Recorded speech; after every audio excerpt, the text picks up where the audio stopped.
భద్రాద్రి కొత్తగూడెం జిల్లా అశ్వారావుపేట ఎంపీడీఓ కార్యాలయంలో కుట్టు మిషన్లు మాయమయ్యాయి. గత ప్రభుత్వం మైనార్టీ మహిళల కోసం కుట్టు మిషన్లు పంపిణీ చేసేందుకు నియోజకవర్గానికి 100 కుట్టు మిషన్లు మంజూరు చేసింది. లబ్ధిదారుల ఎంపిక చేసి ఆయా మండల పరిషత్ కార్యాలయాలకు కుట్టు మిషన్లు పంపించింది. పంపిణీ చేసే సమయానికి సార్వత్రిక ఎన్నికలు రావడంతో పంపిణీ ప్రక్రియ నిలిచిపోయింది. మిషన్లు ఏడాదికి పైగా లబ్ధిదారుల కోసం ఎదురుచూస్తున్నాయి. జిల్లా మంత్రి చేతుల మీదుగా లబ్ధిదారులకు మిషన్లు పంపిణీ చేయడానికి ఏర్పాట్లు చేయమని ఎమ్మెల్యే జారే ఆదినారాయణ ఆదేశించడంతో ఏర్పాట్లు చేసే క్రమంలో మిషన్లు లెక్క చూడగా మిషన్లు దొంగలించబడ్డాయన్న విషయం బయటపడింది.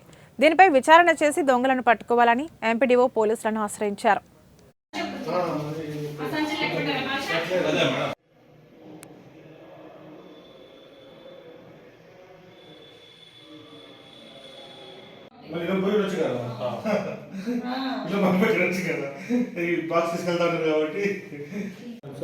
మైనార్టీ కార్పొరేషన్ ద్వారా మన స్త్రీల కోసం ఆర్థిక స్వావలంబన గురించి అశ్వారావుపేట కాన్స్టిట్యున్సీలో మొత్తం 83 మిషన్లు కుట్టు మిషన్లు మంజూరు చేయడం జరిగింది.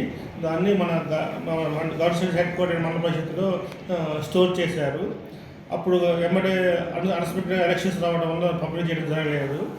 ఇప్పుడు ప్రజెంట్ వాటిని గౌరవ మినిస్టర్ గారి ద్వారా పంపిణీ చేద్దామని చెప్పేసి ఎమ్మెల్యే గారు కోవడం ద్వారా అవి అసలు ఎన్ని ఉన్నాయో చెక్ చేద్దామని చెక్ చేయగా దానిలో కింద జరిగే విధంగా మిస్ అయినట్టు మా దృష్టికి వచ్చింది.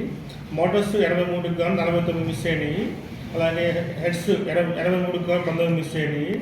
బేస్ స్టాండ్ చెక్క బల్లాలు 17 మిస్ అయినాయి. ఐరన్ స్టాండ్ 14 మిస్ అయినాయి సార్.